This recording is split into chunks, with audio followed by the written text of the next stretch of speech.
Okay, so I was doing an adjustment. I didn't adjust this properly. That's the idle speed screw there, and it's got a lock nut. Just try and give you a close-up of it. So you turn this, and that unlocks it. And you're able to turn this little bit underneath, and that will give you your idle speed. I made the mistake of adjusting it so that this turns too much and sort of locks in slightly into the body of the inlet manifold. Probably hear it there. So I've got to adjust that up a bit so that it just sits there properly. But I thought I'd turn this into a vacuum leak video, and I'll just show you how I make sure that there's no vacuum leaks. In summary, I use grease. It's up to you if you use this technique or not. A lot of people might think that it'll suck the grease into the inlet manifold and maybe do a bit of damage, but when I took this inlet manifold off with the grease, I found that the grease stayed on the outside and it wasn't sucked into the engine at all. So I think that it works pretty good. So getting back to the idle speed, I've just I've undone that nut there. Now I'm able to turn the adjuster. So what I do is I just get a bit of a drill bit, a screwdriver drill bit, and put it up underneath there and just turn it. Okay, I've just sort of mocked it up just to make sure that the idle speed is good, and very happy with the idle speed. So now I'll take this off and put it on properly. Okay, so again, I'm not a mechanic. I've never worked as a mechanic, but I can maintain and fix most problems with my own car. So that's the level I'm at.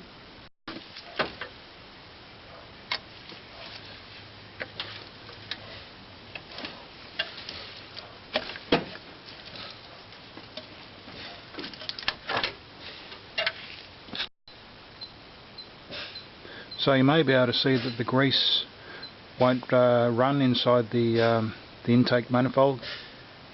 As I push the intake manifold together, the grease goes into the intake manifold a bit, but it doesn't actually run along the intake manifold.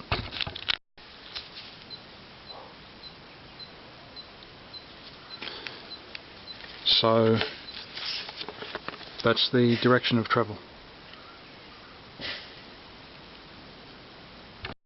So that's another part of the intake manifold. I've been using that for a week. 1 week going to work and back, and you can see there hasn't been any grease running along there.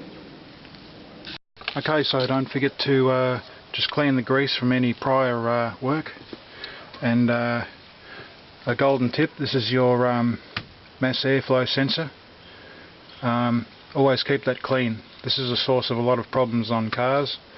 If you put your foot down and there's hesitation, then this could be the problem. To clean it, just undo these 2 screws here, flip it upside down, get a brush, and I used a little bit of methylated spirits, and it was very good, produced good results. I just gave it a clean with the methylated spirits and the brush, and this car is just going like a jet. This car can keep up easily with a big new 4x4. So it's really going fantastically at the moment. This is a 1995 Isuzu pickup or Holden Rodeo, and the engine is a RLJ, and it's a 2.6. Okay, so just apply some grease.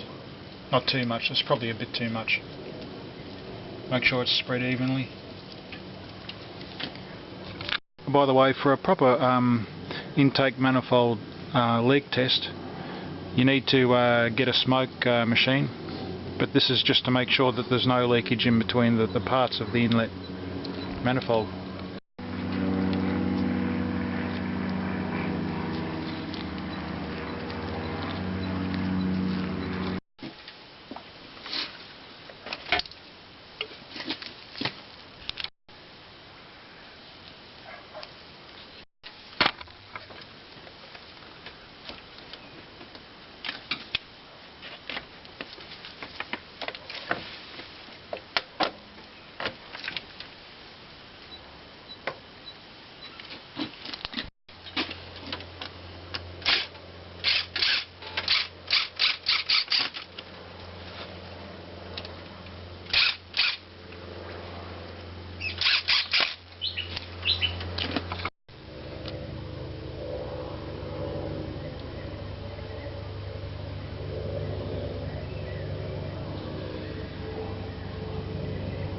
So remember, don't get any oil or grease around your mass airflow sensor. It's up to you whether you think this is a good idea or not. That's what I do with my car, and it runs great if I seal it off with grease. So now I'll just give it a test start and just make sure everything's good.